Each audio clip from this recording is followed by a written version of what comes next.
A community as a whole is made up of families. It's made up of individuals, of children, of people living together. And when you have a community where there's a breakdown inside each home, where each individual is dealing with their own issues, where there's not an opportunity to kind of get ahead of those emotions, then you have, these cycles where a parent is not able to parent their child because they weren't parented.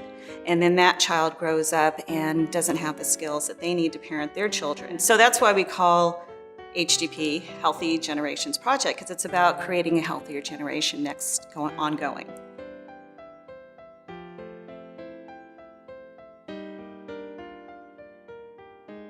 HGP helps to address toxic stress by helping children to become more resilient to it.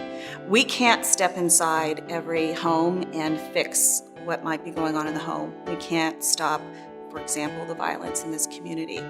We can't solve the issues of poverty or racism. But what we can do is give parents and give households tools they can use. So we have what we call our 5 protective factors. And what we mean by protection is, what can we do to protect the child?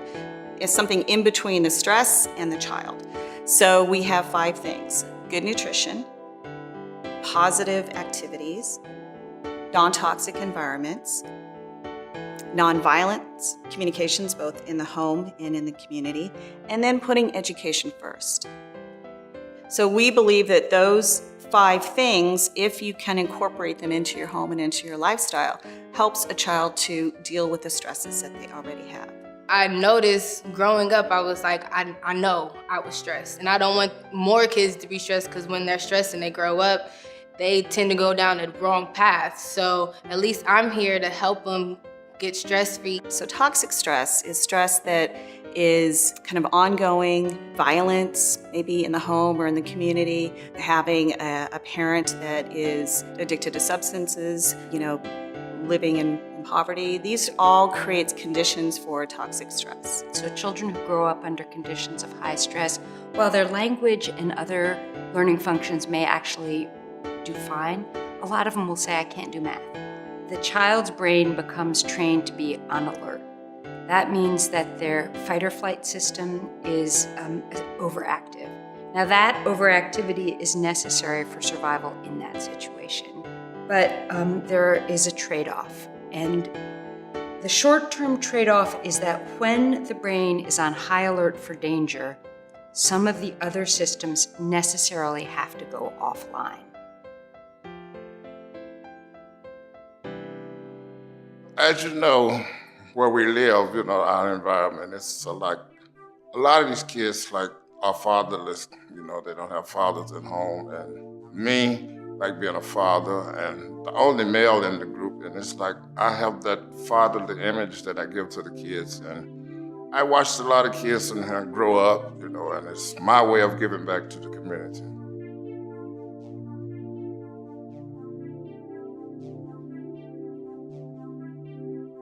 Some of the requirements to become a community health leader are that you have to live on the property and you have to attend all of the workshop classes. There are 8 of them, once a week for 8 weeks. And then you have to pass an exam. We know that peer-to-peer models, you get better results because rather than some expert telling you need to do this or you need to do that, hearing from someone who's on your level just really allows the change to sink in and to happen more quickly than it would in a more traditional intervention. Here, it's like I actually have to get the kids' attention and make sure they're on the same page with me. And sometimes they're not always on the same page as you, and they're a million places at a time, and you have to have patience to learn how to get them here with you so that way you can begin to work with them. So that's a skill that HGP has definitely taught me, is patience, and I'm so thankful for it. I participate in the HGP activities because I learned to be active within the community, and so HGP kind of gave me that opportunity to kind of make a change or be a part of the change from within and work the way out. So families are shown different behaviors or different activities that that they can do with their children and in their own homes. So I think that that's just modeling that and providing those examples. I think that's the largest benefit that the parents can have, because then they can see that, and then obviously they're not just practicing it at the HGP activities. They're also hopefully taking it home and creating and proliferating that sense of calm and stress on education and things like that in their own home setting. It teaches me to, even with my child, just to do it that way. So we're supposed to be teaching them, but I'm learning as well from it. Everything about HGP is a valuable asset to the community because, first of all, we say the blessing. We wash up, we wash our hands. We say the blessing before we eat our food. We let them know to appreciate the food, that is nutritious, is healthy for their bodies. And then we feed the community, you know. It doesn't cost them anything. They have a place to come for an hour to relax. It takes some of the pressure off the parents because they don't have to cook. They can bring their children as family and children-family bonding time, you know? And we don't have a lot of that going on in our community. I can't say what goes on behind closed doors, but for that 1 hour, we have their full attention, you know? And the families, we sit them together at the table, you know, and then we serve them. I think it's quality. It adds quality to the family.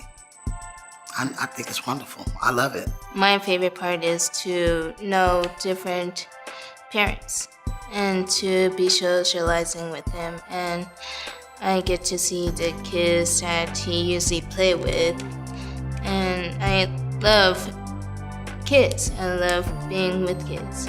So the parent-child activities are, built around these 5 protective factors. So they seem really simple. It's like, you just come and sit and have a nice meal and play with your child, and then you go home.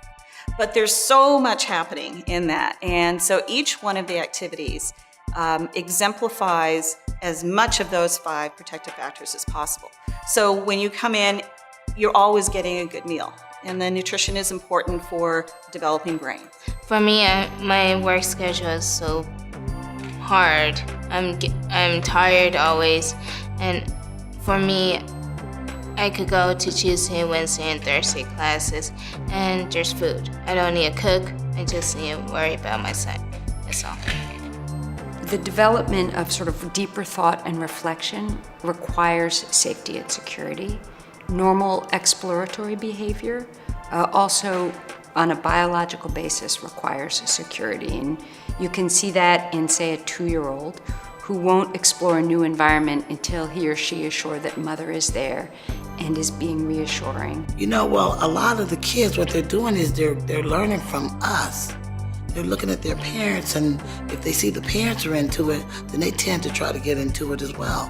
I don't think they really understand it, but they calm themselves down and try to participate in it. We model the behavior that we want our kids to see. And if we show them that, then they'll learn from us.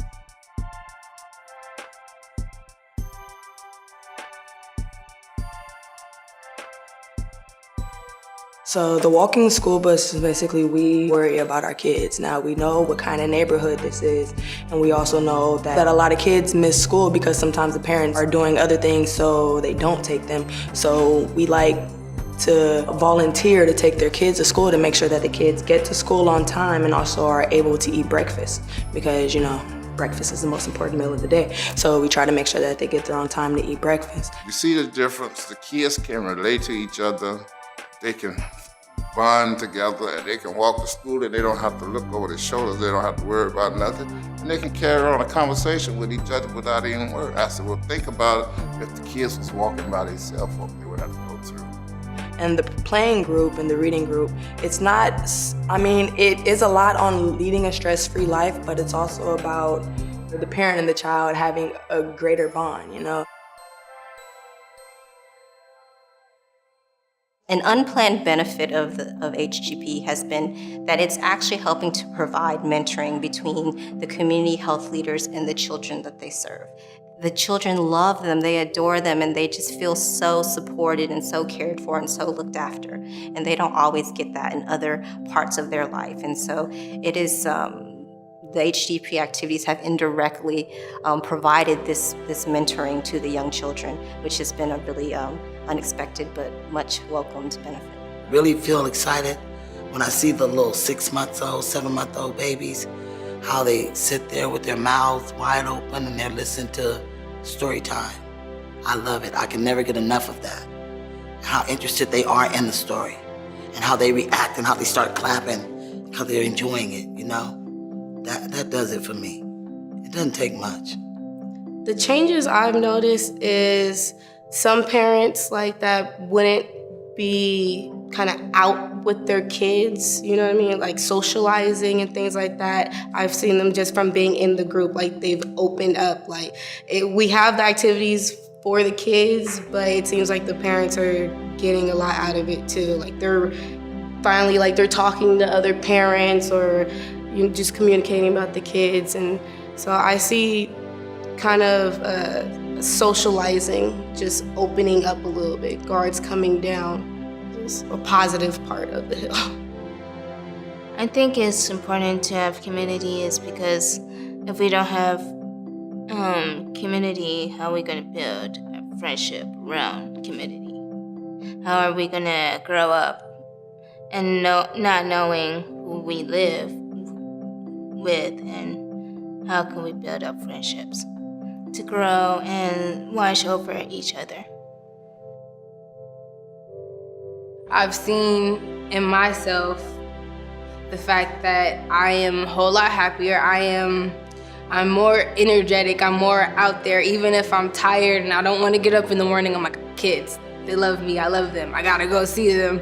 And they help me get up in the morning, honestly. So it's not the fact that I need them, but I need them. Just the fact that I'm socially more aware. I see people, I say hi more. I'm not just walking past people, I say hi. I used to be shy, so I used to just keep in my shell. So now I'm more open. I'm more outgoing. There we go. We're here for the people. That's what we're here for. So if you come, then that would really help support what we're doing, because that's all we ask is that you come and participate. I would love to see this kind of focus in other communities on children's emotional health.